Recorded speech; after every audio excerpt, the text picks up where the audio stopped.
Hey, hello, I'm Kråkan, also known as Scarecrow, and welcome to Closet Movie Rambles, where I talk about old movies that I found in my closet while cleaning. This week's movie is Lego Star Wars: The Empire Strikes Out. It's a kids' movie from 2012, and it's about 21 minutes long. And the movie starts with a narrator basically explaining that the Empire almost had the rebellion destroyed, and then their Death Star were basically blown up. And then cutting to an X-Wing landing on Yavin 4, where Princess Leia Organa, the rebel leader, is having a speech. And she's basically telling them a battle plan. And then the rebel force leaves, and Chewbacca and C-3PO is left behind because this is a kids' movie, so they were left down in the bathroom, basically. And then cutting to the bridge of a Star Destroyer where Darth Vader is entering, and he uses his evil Sith powers to slap his admirals around, and then cutting back to Luke Skywalker, R2D2, the D2, or just R2, and Han Solo and Leia. They're basically parting, taking different paths. Han and Leia goes down to the surface of Naboo to talk to Boss Nass, which is basically the Gungan leader from Episode 1, and he drools and spits because that's what he does in the movie, and they basically recruit him for the fight. And then cutting to Darth Vader and the Emperor discussing the plans of building the next or the new Death Star, and then Darth Maul enters, and Darth Vader he doesn't like him. And there's also a paradox because Darth Maul kind of died in the first Episode 1 in the movies, but whatever.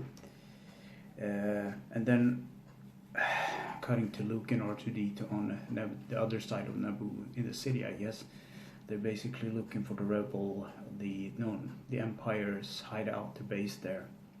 And then there's some groupies that girl groupies that recognize Luke Skywalker because he's famous in this universe, and they kind of hunt him down, and they kind of ambush him, and there's a Boba Fett cameo. And then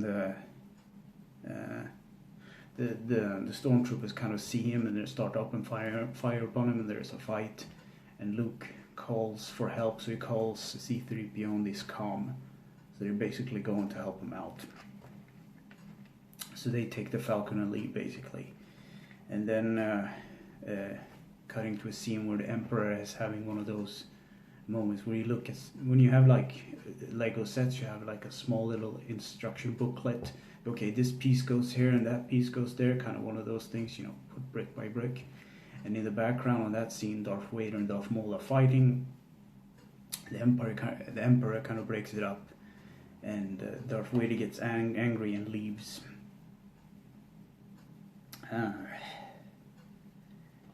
And then Luke is running from the groupies, and he basically disguises himself in a Darth Vader costume, one of those funny moments, sheep costumes, and then he runs over Yoda, which is basically another cameo. And then Luke escapes the groupies by jumping into his X-Wing with R2D2 and flying off. And then cutting to Darth Vader in his TIE fighter, because he's angry, he's just left the Death Star. And then Luke and Darth Vader crash their ships.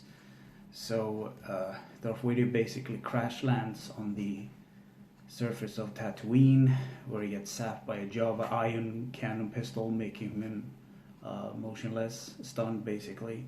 And Luke crashed into the Star Destroyer's bridge, and because he's wearing this costume, they think he's Darth Vader. And then cutting to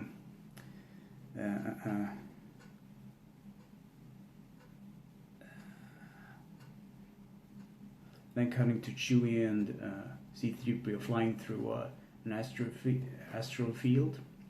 And then cutting to Han and Luke with the Gungan army, basically fighting the stormtroopers.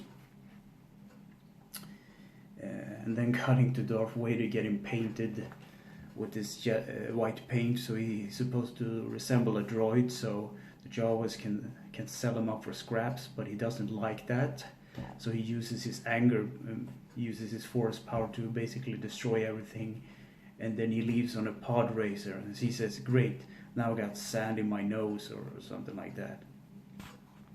And then cut into Darth Maul and the Emperor rebuilding the Death Star, and then cutting back to the surface of Naboo, where the Gungans and the Stormtroopers are fighting. And an ATA Walker arrives, and Luke Skywalker arrives, dressed up as Darth Vader, and then the real Darth Vader exposes him for being a fake. And then there's a lightsaber battle between the two, and Darth Vader is basically trying to tell Luke that he's his father, but the group is intervene, and C-3PO shows the group is a picture of what Anakin looked from Episode 2 with a ponytail and kind of this cute boyish looks, and they go for Darth Vader, and then Han, Leia, and Skywalker they escape out of orbit, where they get confronted by a Star Destroyer. And then Vader comes up after behind Luke, kind of. There's a dogfight, basically. That's what it's called, the dogfight. And just before he's about to shoot down Luke Skywalker, the group is kind of intervene, and he says, like, "Oh, you guys, why don't you just get a life?" And then Darth Vader crash into the newly built Death Star, and then the Emperor gets mad at first, but later Darth is getting a medal for this. And it's basically like from the first Star Wars movie, where at the end of the movie for the hero's bravery they get medals. So Darth Vader basically gets a medal for his deeds, and and the group is kind of asking, what do you look under your mask? We want to see your beautiful face. And he's kind of like, okay. He takes off his mask, and because he's deformed and all that, so they kind of go ew, and they go for Darth Maul instead because he's the new pretty boy. And Darth Vader kind of chuckles at this, and he kind of hits one of the stormtroopers in the back, and there's kind of this domino effect, and every stormtrooper in the shot kind of falls over, and he basically says, "Oops." So to be frank, I like Star Wars. You can tell with a t-shirt thingy. I like Star Wars. I like Lego. I don't like kids movies, but this was one of those movies that I just picked it up because I looked at the cover. I was like, okay, this is kind of cool, but it wasn't really.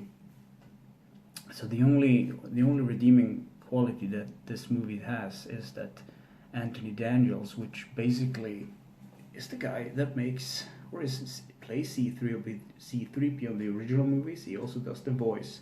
So he does the voice in this animated movie. That's the only redeeming quality. So I can't really recommend this movie. So yeah.